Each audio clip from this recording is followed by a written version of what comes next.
This is Castle 1. Race officer speaking. Line is on boundary up ahead, 35 seconds out. A bit lower and faster here. That's a good one, Jimmy. Still gaining on the lay line there. We're looking at 10-5, 42. Matching him on the boundary, yeah. Copy. Welcome once again, podcast listeners. Thanks for joining us from wherever you are in the world. It's so good to have you along. This month we've got another two-part edition. We're going to take a glimpse into the sailing life of someone that's devoted his career to the sport of offshore sailing. Our guest this month, as you're about to hear, is off the scale modest, has lived much of his life just doing his thing, ever so slightly under the radar. If you know him, or you're a fan of the big multi-hull scene, his accomplishments will be well known to you. If not, then at this point, all I'll say is this. From a world records perspective, he's by far the most decorated sailor we've ever had on the podcast. And that is saying something. So keep listening. You may well pick up a sprinkle of his magic. Before we start, just quickly, thanks to everyone that got in touch about last month's podcast. It was certainly popular, especially amongst our American friends. An in-depth look at the New York Yacht Club's America's Cup team, American Magic. A small taster of just how compelling this summer is going to be in Barcelona. And only this week, the action-packed Cup schedule was released. If you're thinking of going along, take a look. Start scouting out some flights. I can promise you it's going to be unmissable and a lot of fun. We will, of course, ease you into the Cup world here on the pod as we count down to the main event. 6 state-of-the-art boats are about to be revealed around the world. It's all getting quite exciting. So to our Cup fans, stay tuned. Now, I also have to mention the Ultime class. Since our last edition, 6 of them set off from Brest just a couple of weeks ago and are already nearly halfway around the globe. Solo around the world in a 32-metre trimaran, foiling, of course, and racing. It's a massive endeavour. If you're not across it, give it a search online. As I record this, Charles Caudrelier is firing past Cape Lewin at a constant 30 knots. It's incredible. Before we get going, a quick word about support for the podcast. It takes a crazy amount of time and effort to make these pods as good a listen as they are. So it's great to have your support. If you like what we do, head over to buymeacoffee.com/sailing podcast. Leave us a message and buy us a few coffees, whatever you think reflects the enjoyment you get from tuning in. It's all very simple. If you've already done so this season, many, many thanks. If you haven't, then wherever you are, help us keep the pod free from random ads by showing your support. Thank you. So back to our guest this month. If you're in any way into multi-hull offshore sailing, the name Brian Thompson will not be new to you. However, if you're not, I suspect he may have passed you by. Not one for big social media campaigns, Brian has for several decades just been getting it done. He holds rather a lot of records and has twice been on the team who stole the big one, the non-stop lap of the planet. In the sailing world, he's known best for making a fast boat consistently go fast.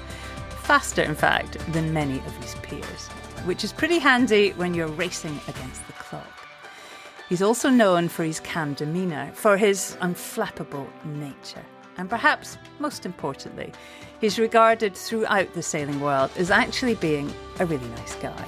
His CV is massive. He hasn't stopped for over 30 years. Still now, if there's a cool multi-hull winning races, then in all probability, Brian has been involved. In fact, good friend Dee Kafari said to me, if you buy a boat like that, it should come with Brian Thompson as standard. Just back from taking line honours in the rather cool foiling Mod 70 Argo in the transatlantic race, we finally nailed him down for a couple of hours at home in Cowes. I hope you enjoy the time I spent with Brian Thompson.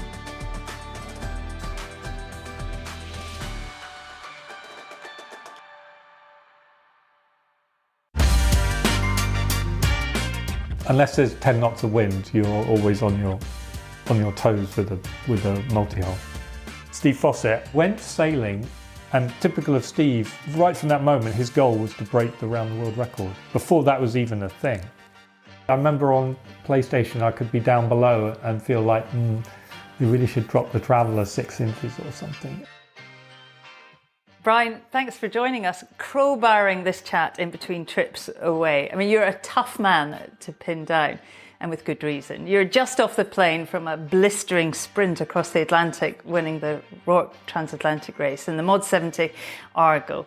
And we'll talk a lot about sailing fast a little bit later. But for now, it's so good to have you with us. Oh, it's great to be in your lovely home here in Cowes. And I've just got back. I'm away again on Sunday, so just home for 10 days. Way to the Caribbean again to race in St Martin on a Gunboat 66, and then the Caribbean 600 for I think about the 7th time on a Mod 70. So excited about the winter to come. You don't really do a winter, Brian. You're always in the Caribbean. And you know, I can't think, Brian, that we've ever had another guest that's held as many sailing records as you have. And we've had a lot of guests. I mean, do you even know how many records you've held? And over what kind of time span? Well, I am definitely the person who has the dubious honour of breaking the most world records in sailing, I think by quite some long shot. And it started really with Steve Fossett, a remarkable guy who was obsessed and fascinated by breaking world records, and not just in sailing, but in all sorts of sports.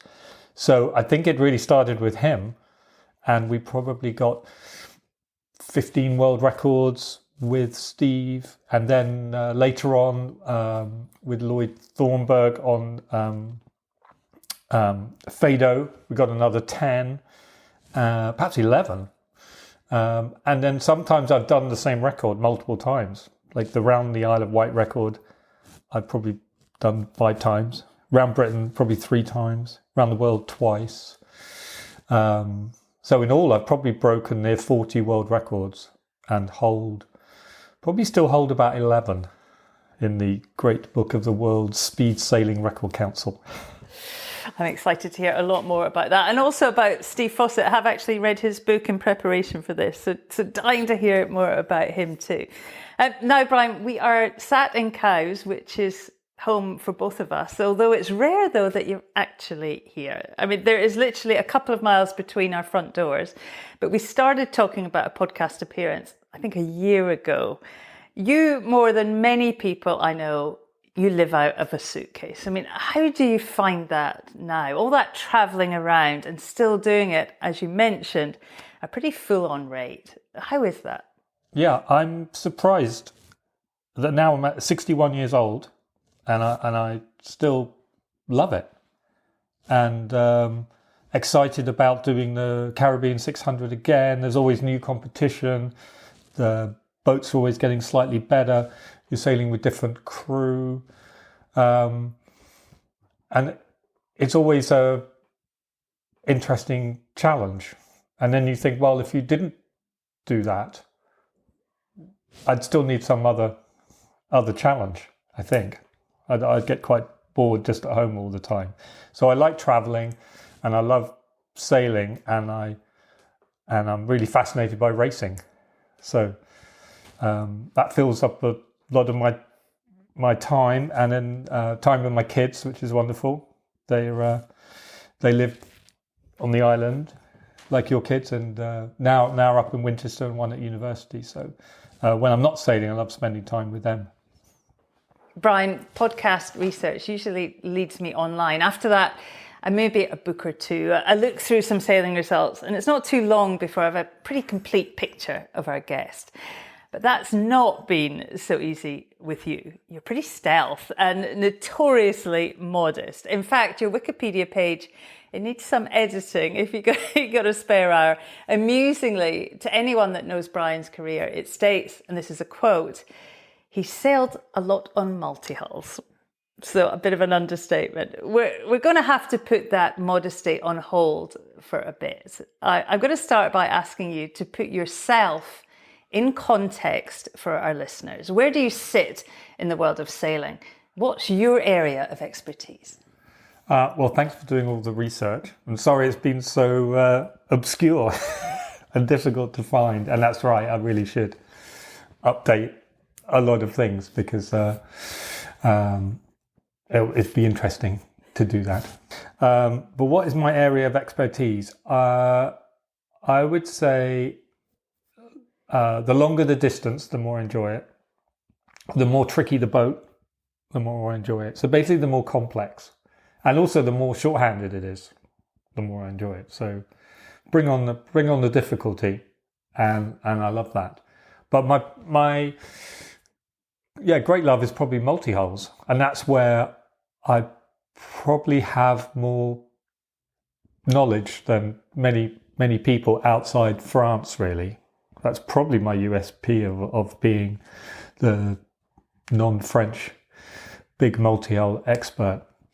Hence why I got the privilege of sailing on Bank Populaire 5 and the round the world record, and being one of the first Anglos on the Mod 70 circuit. And I actually just love that. And they're so rewarding to sail, but also quite fearsome at times. So you unless there's 10 knots of wind, you're always on your toes with a multi-hull. I bet that's quite addictive. We're going to talk a lot about all those things you mentioned. And as you say, I've been doing a bit of research for this podcast, and I picked up the phone a lot. I've talked to a few of your pals, and Brian, you've sailed with a lot of people.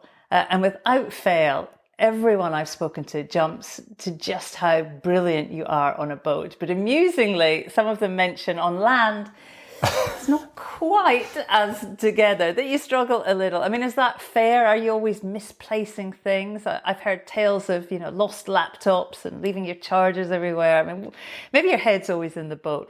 What's all that about? Is that fair?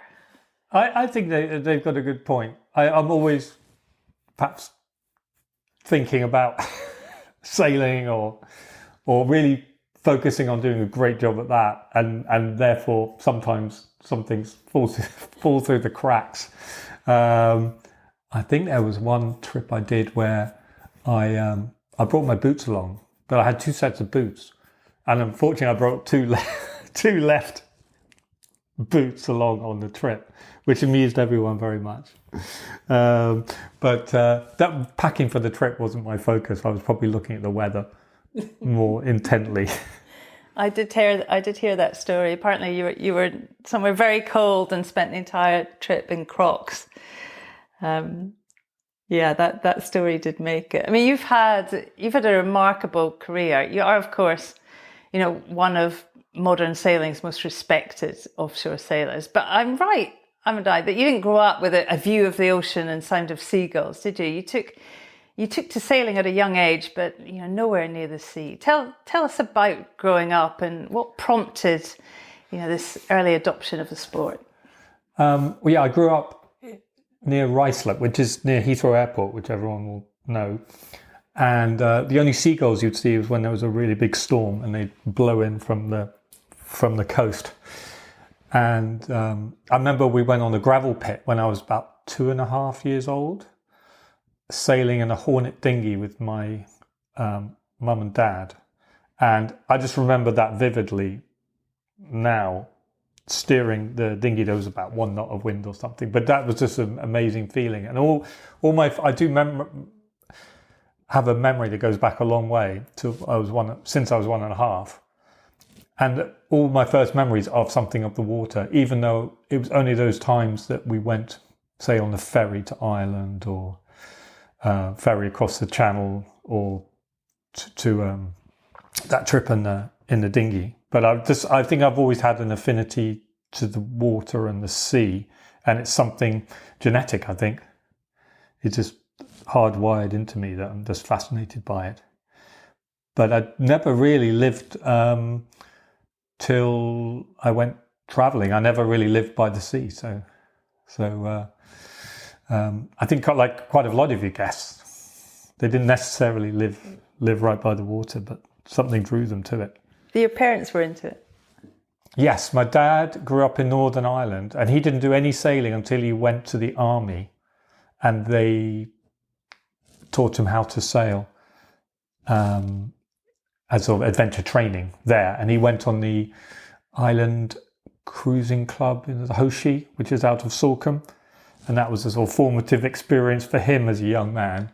And he loved sailing then. And when he met my mum, she was very adventurous, but had never been on a boat. She took to it immediately as well. And they actually spent 12 years cruising once they'd retired, cruising around the Atlantic and the Mediterranean. And they absolutely loved it. But in the 60s in the UK, dinghy sailing was a massive sport. It was like kite surfing, mountain biking, rolled into one. It was sort of an adventure sport. I'm not sure it was ever that cool, Brian. Yeah. Well, there wasn't, it was sort of race walking or something was, or cycling was the other, and football and rugby. They were the only sports around that people did. So golf, I suppose.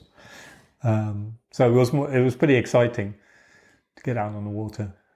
Am I right then you went to university, but then quickly stayed in sailing, skippering private yachts? I mean, how did all that happen? And then, of course, you started to compete. Lead us through that journey. Yeah, well, I went to university in Warwick, which is as far from the sea as you can possibly be in the UK, which is not that far, 60 miles.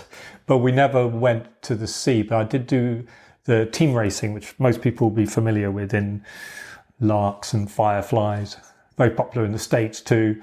And there were team racing championships, so we'd race at different universities. So that was on little tiny lakes and reservoirs and gravel pits around the Midlands of England. And so I did my 3 years at university, came out with a degree, and then thought I'd take a gap year, because I didn't take a gap year before university. And I was fascinated reading about travelling, and I actually got a motorbike and was riding around Europe and North Africa in a motorbike. And I stopped in a marina in Gibraltar. There was a lovely boat there, Swan 48, very beautiful, looked huge to my eyes, boat. And there was a guy fueling the boat up, and I was just chatting to him. And he was kind enough to chat to me, holding my motorbike helmet. And he said, I skipper this boat in the summer, and in the winter I'm a ski instructor. I thought, well, that's a good use of my year off. And he said, go, if you want a job on the boat, go to Palma, Mallorca. And this was the mid-80s. So it was a very tiny sort of super yacht world, or professional sailing world. But I had no idea that you could travel, sail, and get paid at the same time. It's three perfect things to do. So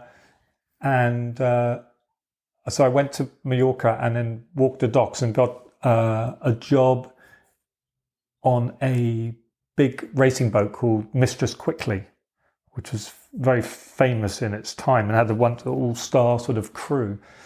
And it was nearing the end of its life, but we cruised the Mediterranean with the wonderful owner at the time, very interesting chap, William Whitehouse Vaux. And I had a great skipper in George Chu, so he sort of taught me important things of running a boat and looking after it. His mantra was, if you don't break it, you won't have to fix it. So he was all about keeping everything working and not overdoing it. And we did great regattas like what was called La Nulargue, which was now the Voile de Saint-Tropez, which had beautiful, beautiful boats, and in those days legendary parties as well. So that was a great introduction to private yachts as a crew. And then the next year, that winter, I sailed across the Atlantic, actually with my parents' boat, which was the start of their cruising. And I got a job in Antigua at 22, skippering actually a small catamaran for that winter. And then the next summer, skippering a Swan, by chance, another Swan 48 that I spent 5 years skippering. It was wonderful times. The boat was owned by New Yorkers. 9 New Yorkers owned the same boat. So it was incredibly busy. And we did a lot of racing.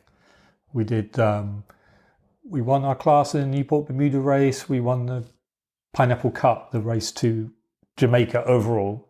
Plus we did a huge amount of cruising. For instance, when we finished the Jamaica race, we had a 9-day delivery upwind to Antigua. And when we got there, the guests were already there, ready to go on board the boat to go cruising for 2 weeks.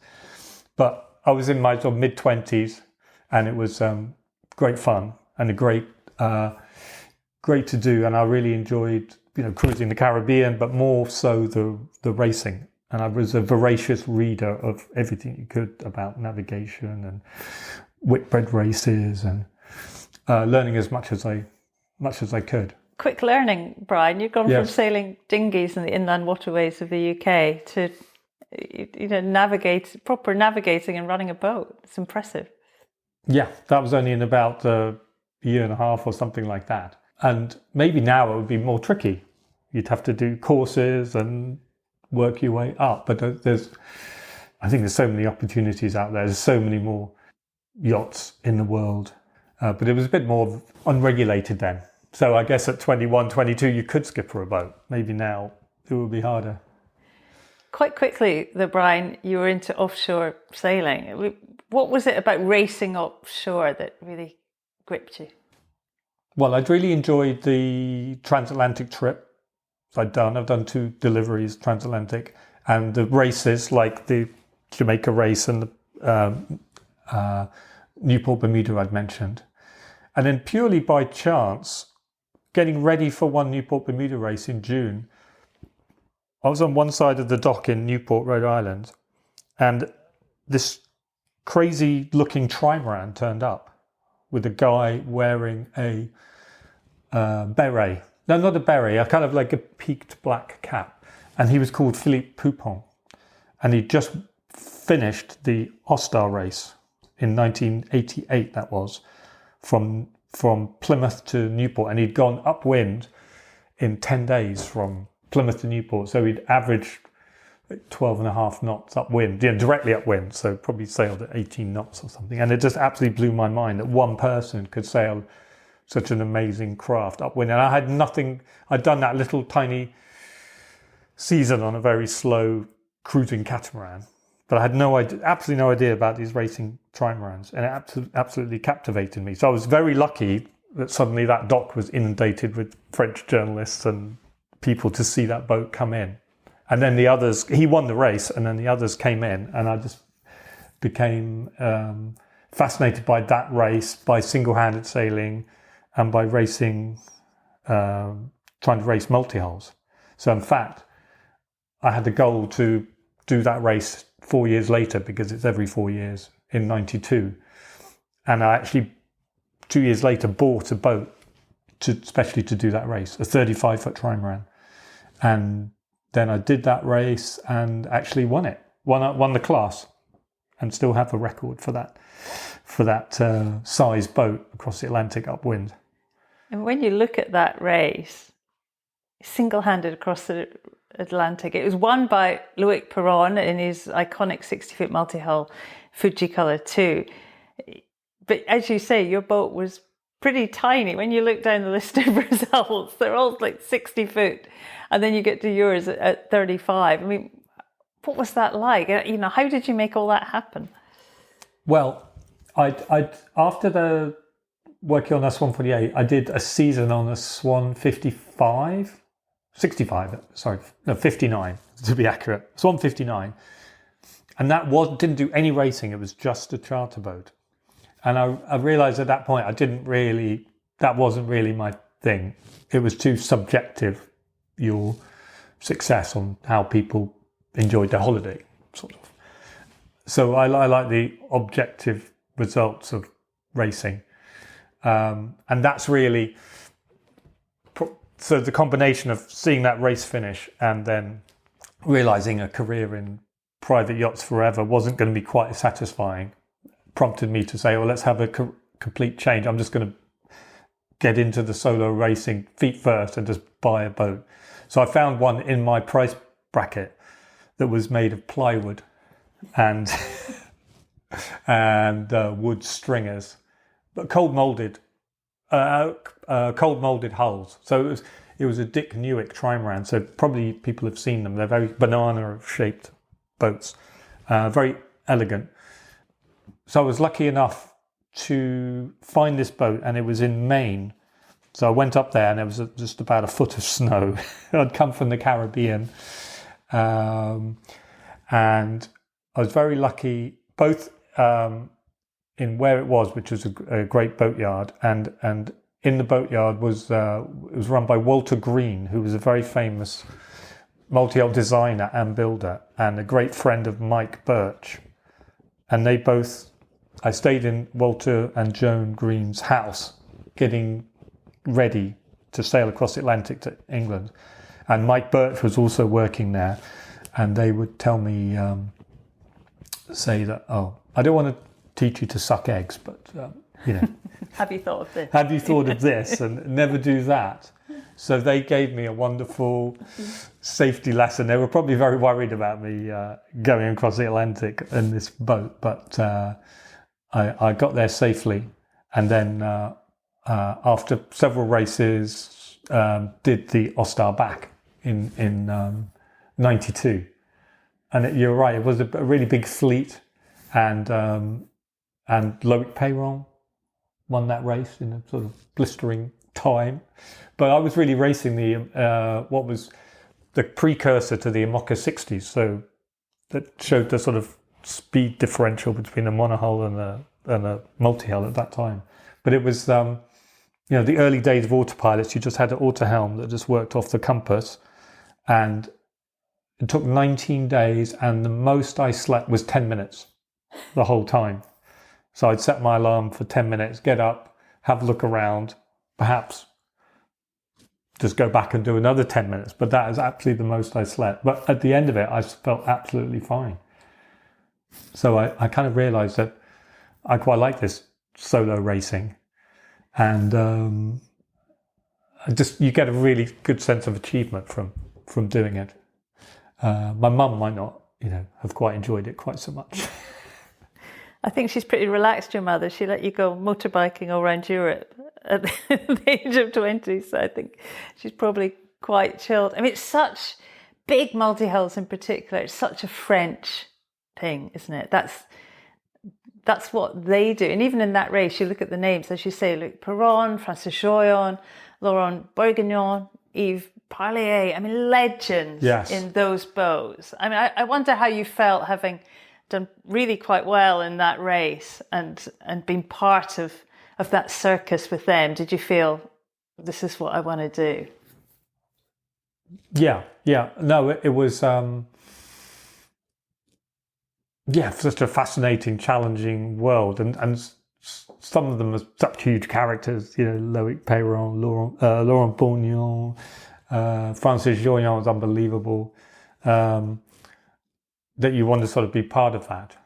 And actually, I had the opportunity. I was invited to sail the winning boat up to Quebec for the start of the Quebec Saint-Malo. And I crazily didn't do it, but I really regret that. So that would have been with Jacques Vincent and Thomas Caville, both of whom I actually did sail with rather a lot in the future. But I missed that opportunity. But that is a lesson you should seize. I'm sure there was some little reason why I couldn't do it, but I really should have done that trip and gone from a 35-foot trimaran straight to a 60. But fortunately, I did have those opportunities again. But by 2000, you become one of the American adventurer Steve Fossett's trusted crew on his giant multi-hull. Previously, it was PlayStation, then Cheyenne. Yeah. I mean, at what stage were you involved, and how did you meet him? Well, after doing the Ostar, I sailed with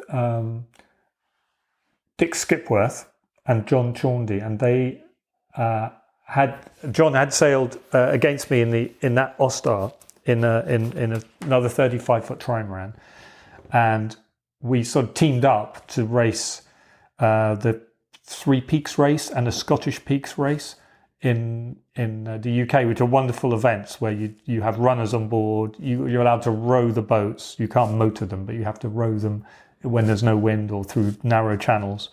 And then the runners head off up the hills. They're incredible people. So I raced with them for a season, and then the Round Britain race was coming along, and they Dick allowed me to borrow the boat to race around Britain with Helena Davalid, and that's a two-handed race with 4 stops, and every time you stop, which was Crosshaven in Cork, Barra in the Hebrides, Lerwick in the Shetlands, and then in this case Hartlepool on Teesside, you would stop for 24 hours and you'd leave, 48 hours, and you'd leave exactly at that time. So as the race goes on, you have less and less boats in your stopover if you're at the front. And when we pulled into Hartlepool, Steve Fossett and Dave Scully, who were on their first race on that boat, were just about to leave, but we had dinner with them, and we were the only boat. So I guess Steve thought, oh well, they must be pretty decent at sailing because we're half the size of their boat, and so he invited me to do the round, the Fastnet race, and the round, which we did as a pirate entry, and the round the island race and round Ireland record later that year. So it really was from doing that race and having dinner with them and doing decently and having dinner with them in Hartlepool that we got to race more with them, and it started a decade-long adventure with Steve Fossett.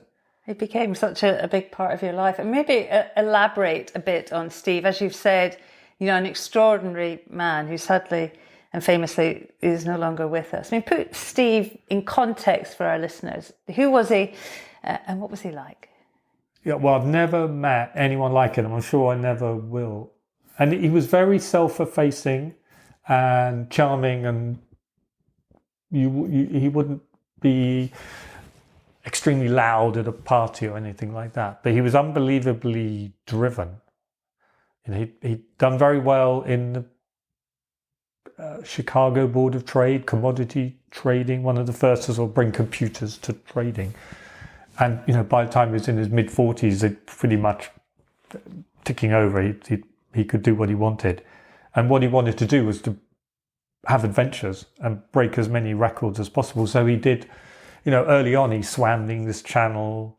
He tried to climb the 7 highest summits on the 7 continents, and only Everest defeated him just with the altitude. He tried 3 times, and he raced in Le Mans with cars. He did ski touring races, and he went sailing with someone I've mentioned just before, Mike Birch, who was a very famous Canadian sailor in the French world. And he went sailing with him on the multihull in the Mediterranean. And typical of Steve, he didn't just want to get a boat to, win a few races. He right from that moment, his goal was to break the round the world record before that was even a thing. And so getting Lakota, a 60-foot trimaran, was just a stepping stone to his ultimate goal, was to break the round the world record. And he'd be doing multiple sports at different. Whilst he was building up to break the round the world record, he was also ballooning, the Atlantic solo and then the round the world solo, which I think took 5 attempts to do. So we were kind of tangentially involved in the ballooning, which was amazing to sort of live that vicariously. And hear the stories, but he just never gave up. He had a goal and he never gave up. It'd be like you and I deciding to go kayaking or something, whitewater canoeing, and deciding, well, we're going to go down the most difficult river, in the Himalayas that's never been done. That's our challenge, from not knowing the sport at all. And that's how we, approach ballooning. Flying. He's got so many records in flying and gliding as well. He had all the long distance altitude records in gliding.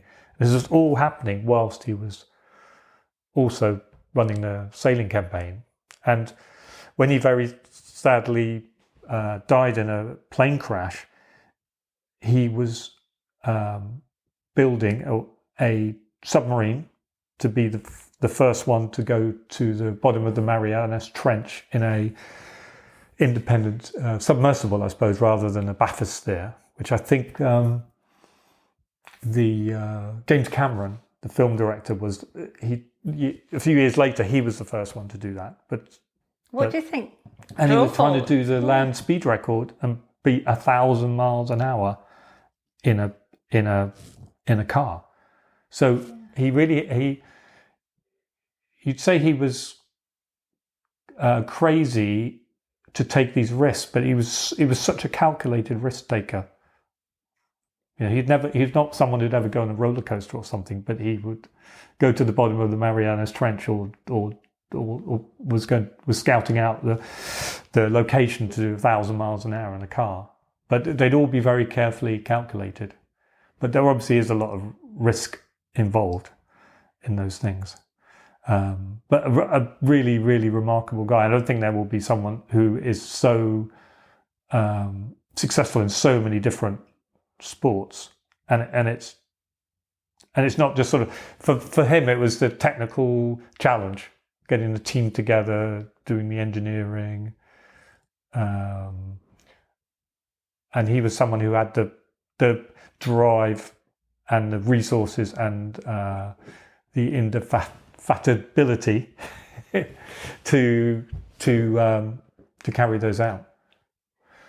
Part of being successful in all those things is surrounding yourself with the best people. And Brian, he's very complimentary about you in his book. I mean, very early on in the book, he says, Brian is a truly excellent sailor, which I loved. I mean, why do you think you kind of fitted so well? I mean, do you remember really feeling that you could sail those boats well? And what do you think he liked about you? How did it click? Well, we'd have to learn to live together. Lakota was an absolutely tiny boat. A Mod 70 is really quite roomy compared to Lakota. Lakota would be like living inside a mini car, about that size, absolutely tiny. And there'd be only room for about 4 of us on board. And so we'd have to live together. So firstly, you know, we got on well, and that was important.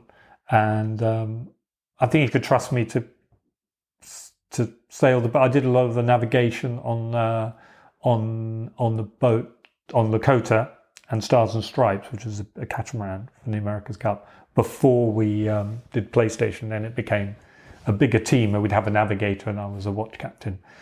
But on Lakota, I'd do the navigating and the watch captaining. And no, I think he trusted me, and I worked well with Ben Wright, who was the boat captain. So he was very, very good at all the technical aspects and did all the sailing too. So we worked well as a team together. You did thousands of miles together, mostly at pretty high speed. Did you feel then that you had a feel for sailing this kind of boat? No, I think I did. I think I sailed 200,000 miles on that Lakota, and actually I saw it in Guadeloupe at the end of the Route de Rome, and it was called Flow, and they're making a movie about Florence Artaud because it originally was her boat. And it was lovely to see it again.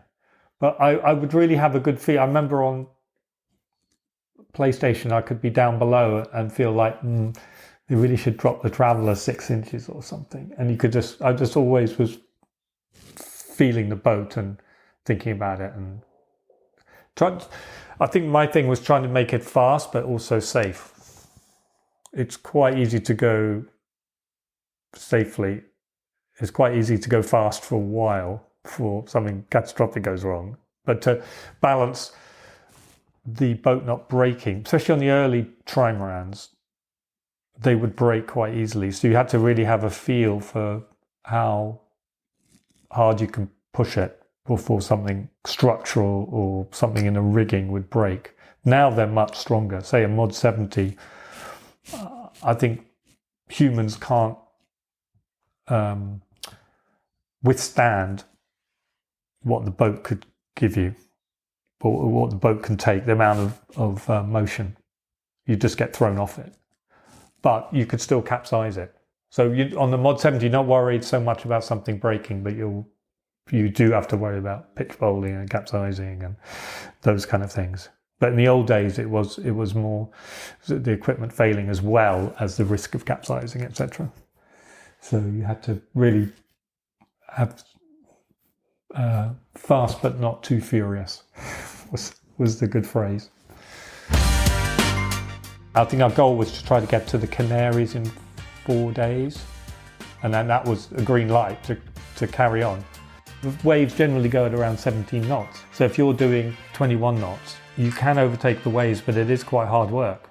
It's quite a few years ago that the best chess player in the world is a computer, and so I don't think for normal crude racing they should really allow autopilots. I've spoken to a lot of people who've sailed with you, and they always use words like, unflappable, or that you have a kind of sense where you see things slower in a way than other people. I don't know if I explained that well enough, but they talk about, they'll be driving and it's right on the edge and everything's happening really quickly, but somehow in your head you manage to kind of slow it down. Have you always been, I guess, at one with the pace of things on those kind of boats? Well, partly it helps to show calmness, even though you might be paddling furiously underneath, so to speak. But also, I think because I've got so much experience, I know little things you can do to, say, the sail trim or something that will suddenly make it a lot easier if someone's struggling driving the boat. If you sort of ease the main sheet a bit, or the traveller, or lift the daggerboard up a little, suddenly it'll be smoother, so you can put yourself in that position, and you can make the boat as hard or as easy to drive as you want, really. Again, balancing the speed versus longevity. But I think my job is predicting the future, really, especially on the navigation side, and also clouds and squalls and people working on the foredeck. I think it's very important to look forward. So let's say someone has to fix something on the foredeck. Do you slow down? Some people wouldn't slow down. It's like, well, we're going to lose 10 meters. If we did, not 10 meters, we're going to lose half a mile if we slow down. But if you look at the big picture, well, what happens if something went wrong? You're going to lose the whole race, or lose the person overboard and things. And then weather-wise, with these boats, you've really got to think, well, what's it going to be like going through that front? How gusty is it going to be? How much is the sea state going to be awkward? And then you're not surprised. Are you prepared for it then? And you're not caught out. That's quite a key with multi-hulls is squalls, cold fronts, but particularly around land where you get gusts off the land or gusts around headlands. You really have to know when to be really cautious. So that's a big part of it, I think, is predicting the future. And then I guess you are calmer because you've already thought about that a long time ago, and you've thought about what you're going to do in that circumstances, which is something I remember reading Peter Blake's book. He'd be always sailing along thinking, well, what would I do if the main halyard fell down now, or the runner broke, or what would I do? And that was a good lesson to be always thinking. And then, of course, he was super calm, and he knew what to do in any circumstance because he'd already worried about it before it had happened. He'd worked it all out. Yeah. Brian, there was loads of records, wasn't there, with Steve? But we're going to jump ahead a bit to 2004, and you set off for the big one, the round the world record. I can imagine it's tough waiting for the right conditions. How did it feel to get that green light and to go? Yeah, that was. We were waiting off Plymouth to start, and then to cross over to the start line at Ushant. And actually, the roughest bit of the whole trip was probably getting to the start line, because it was blowing about 50 knots. We had just a triple reef main, wind against tide in the middle of the English Channel, because we wanted to get there just after the sort of cold front had gone through and the wind had gone northwest, which would allow you to rocket down towards Cap Finisterre and then the Canaries. And we've been looking for ages to get the right weather for that trip. And I think our goal was to try to get to the Canaries in 4 days. And then that was a green light to carry on. And also at the same time, there was Geronimo, which was a French trimaran skippered by Olivier de Courson, also waiting in Brest. And they actually left the same day as us, I think. Didn't have such a rough trip crossing the English Channel, but they started, I can't remember whether they were just before, I think they might have been just after us, but the same day. And so we had a record to break and a race at the same time. And we had a great team, and the boat had been quite modified from its years of sailing with bigger bows and water ballast at the back as well to make it safe for going downwind. So it really was a big beast, but it was still quite fragile, especially in the rig. So I think going around the world 18 different times, people were up the rig working on them, particularly the main track that kept on breaking. But we never, and the forestay broke at one point as well. We nearly stopped near Cape Town. We had this all crew discussion with Steve, where we actually voted on whether we carry on. And we because Steve was a very good manager, and he was going to make the final call, but he wanted to know what everyone's opinion was. And most of us voted to carry on, and we were glad we did. It really worked out well. So the old record, I think we beat by 4 or 5 days, which was our friend Nick Maloney's record on Orange, I believe. Exactly. The record was 64 days set by Bruno Perron on Orange. I mean, did it seem achievable when you set off? Well, it's a huge task to go around the world. We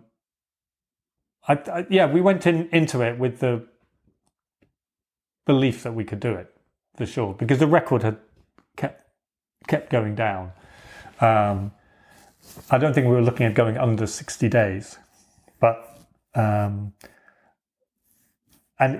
because we had so many issues along the way, you just never quite knew whether you're gonna make it. And I think going up this South Atlantic, the front beam just became detached from the hull. And I remember Mike Beasley, who was a very good Kiwi boat builder who lives in Annapolis now, he had to kind of make a new pin out of battens and carbon fibre to hold the front of the boat together. But we had enough in hand to do that and then get the record.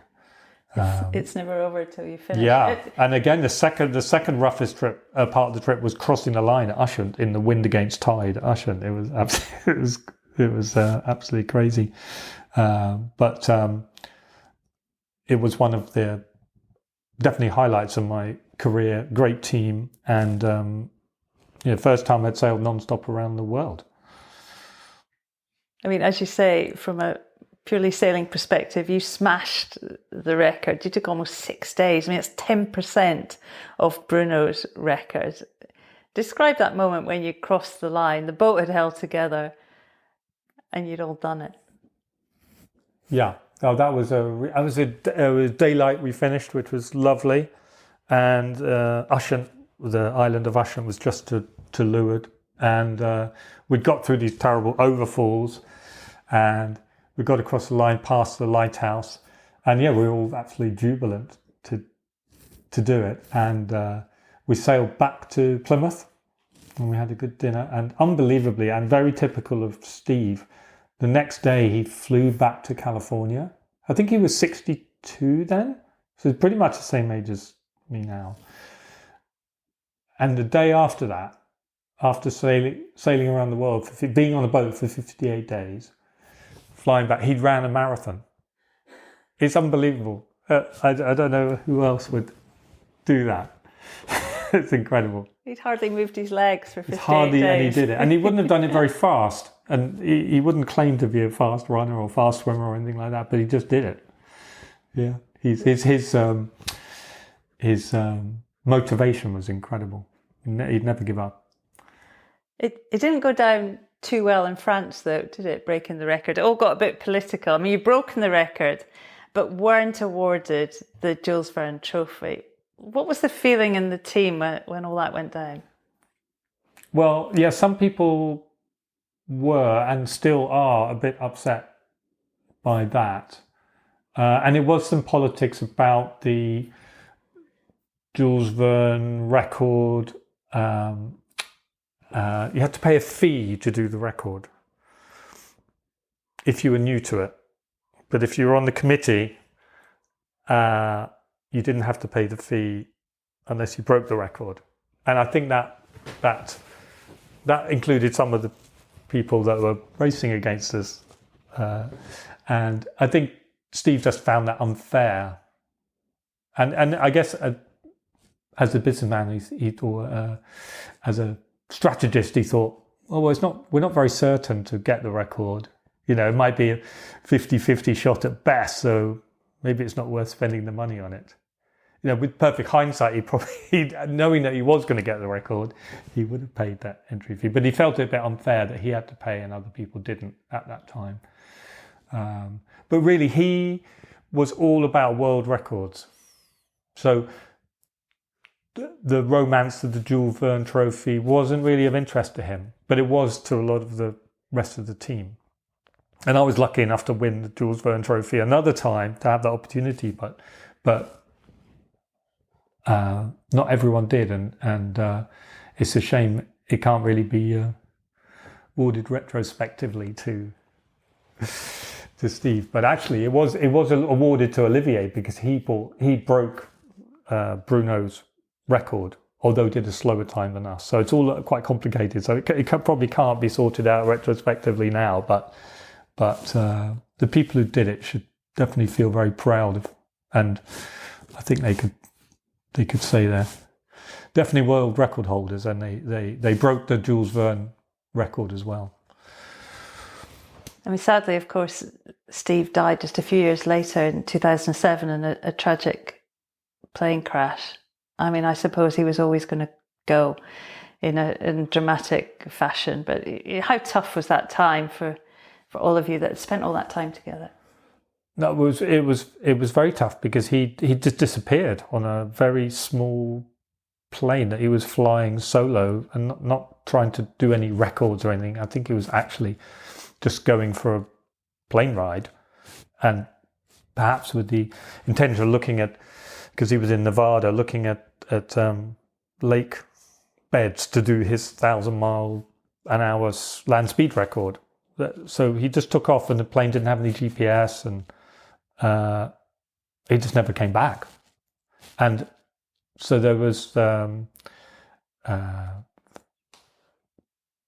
team members who were out looking for him, like Mark Featherstone from Sulcombe. He was the engineer on our round the world record. He was out there for weeks on helicopters and things looking for Steve. And it wasn't really till a year later. So he had a memorial, perhaps 9 months later or something, in Chicago that we went to, which was incredible, with Neil Armstrong was there and giving him a posthumous award for flying, and Buzz Aldrin, many amazing people. And then perhaps 3 months after that, a hiker found the plane in the remote mountains of Sierra Nevada mountains in California, so quite close to Nevada. And so there's a bit of a mystery why he crashed, but I think that it does happen when you have a small plane flying through canyons, he's used to very powerful planes, and sometimes they don't get over the end of the canyon, or if it's a downdraft or something like that. So it was a very, very tragic accident. But and he had so much more to do, really. I mean, he could have just been halfway through all his adventures. So it was a great, great loss to his family and all his friends in all these different sports that he was involved in: sailing, ballooning, flying, gliding. Extraordinary man.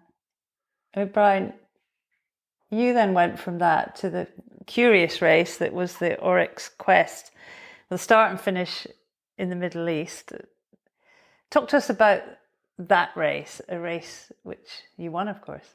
So that race, the Oryx Quest, was a really big event around the world, and it had quite a good group of multi-hulls. Olivier de Kersauzon was there again with Geronimo. Tony Bullimore was there with Daedalus, I think it was called, which is an ex-Formula tag, and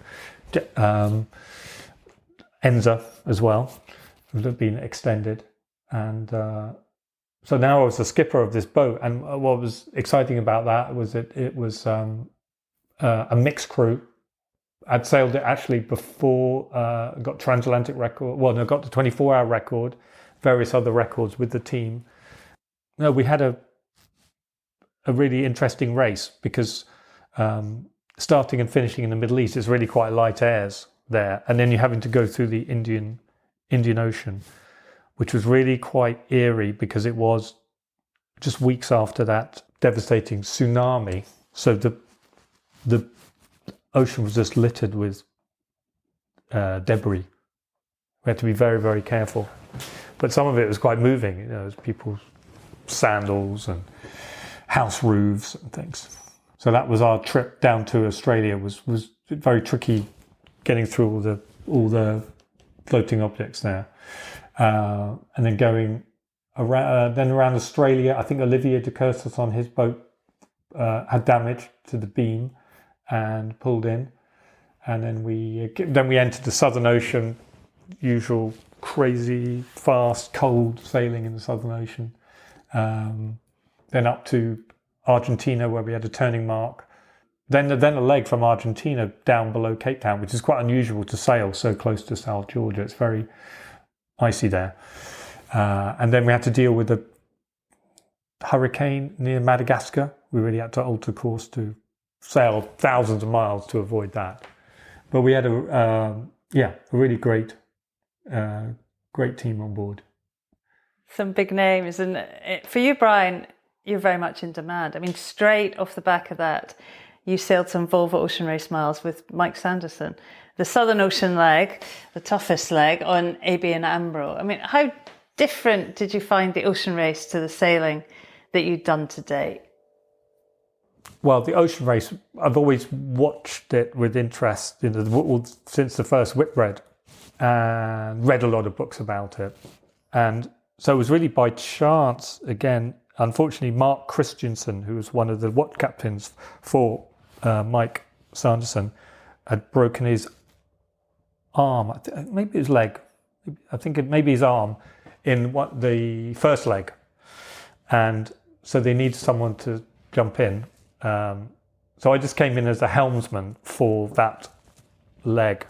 But what was amazing is that they had been training together in, I think, Lanzarote for ages, and they had an absolutely stellar crew of the best in the world, with a lot of Kiwis like Brad Jackson, and then Rob Greenhouse from England, Sidney Gavinier from France, but the core crew were Kiwi. But it was a kind of no expense spared project. Stan Honey was a navigator, so it was just incredible to sail with that team. So I was very lucky to do that leg. And I just did that leg from Cape Town to Melbourne, which we won.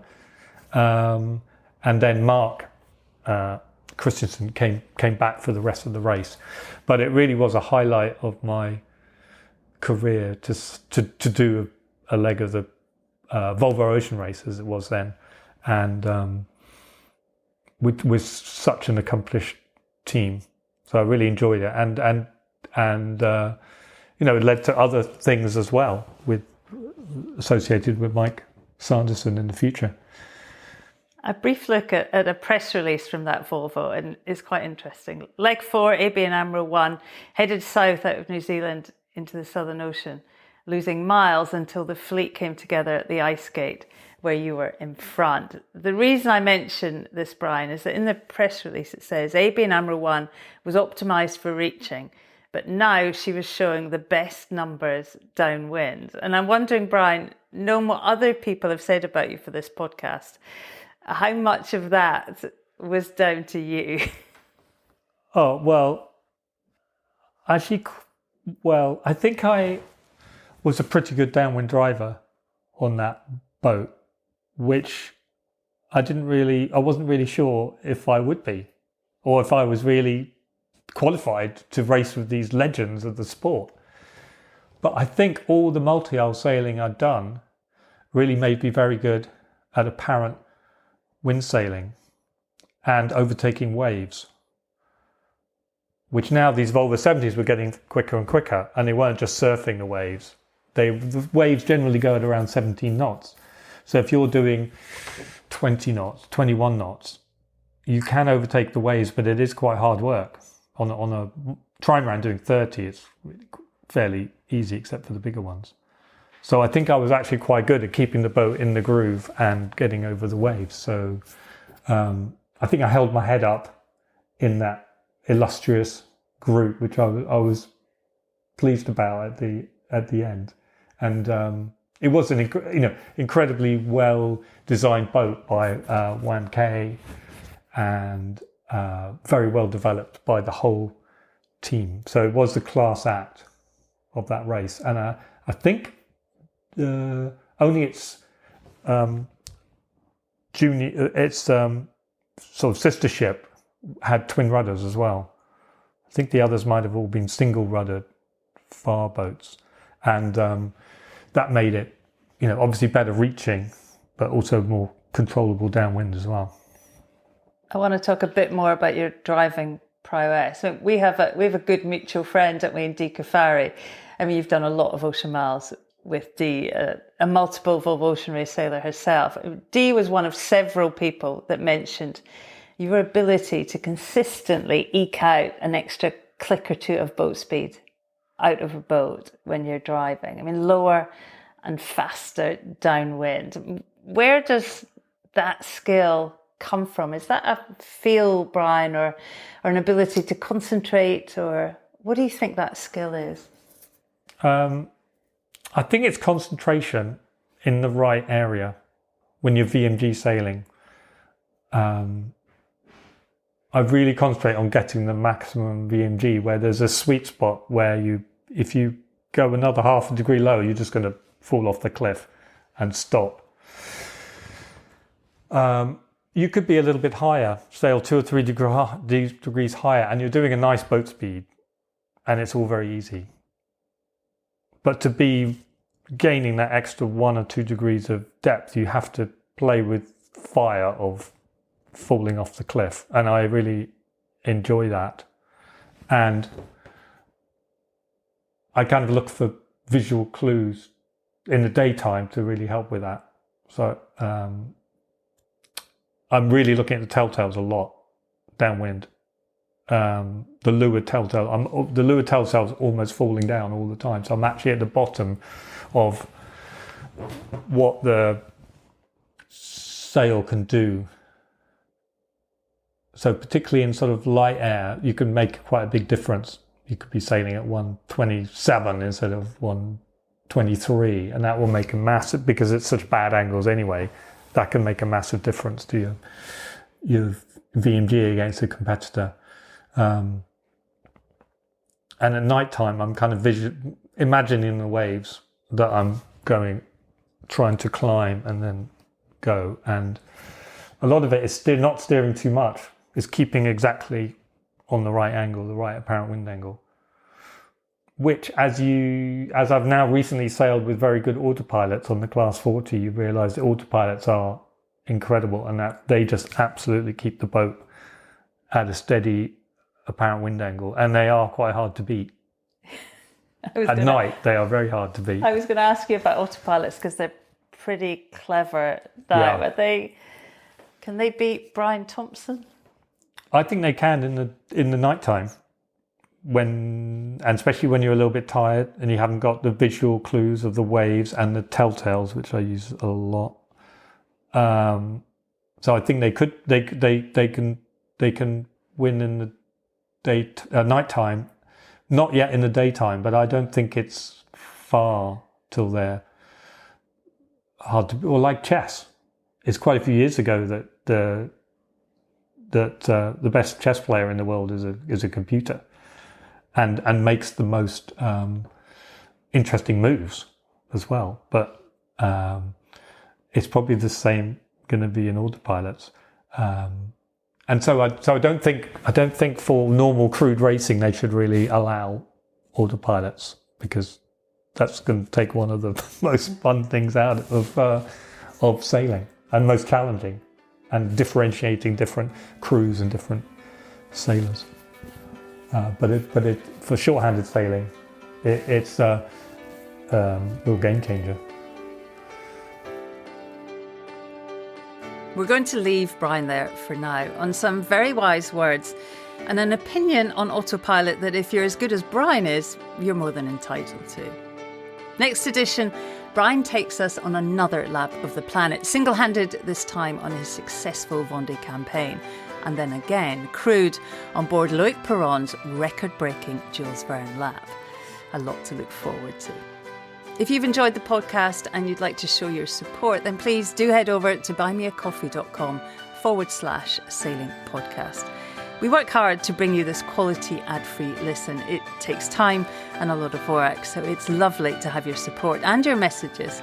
So many, many thanks for that. And thanks too to the work and dedication of the very talented Tim at Vertigo Films for producing the podcast.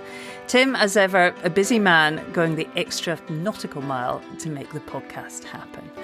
And so that's us. Do tune in to part 2 with Brian. And until next time, thank you so much for listening. Have fun on the water and sail safe, everyone. This is Castle 1. Race officer speaking. Leyline is on boundary up ahead, 35 seconds out. A bit lower and faster here. That's a good one, Jimmy. Still gaining on the ley line there. We're looking at 10-5 and 42. Matching him on the boundary, yeah. Copy. This is Castle 1 standing by. Out.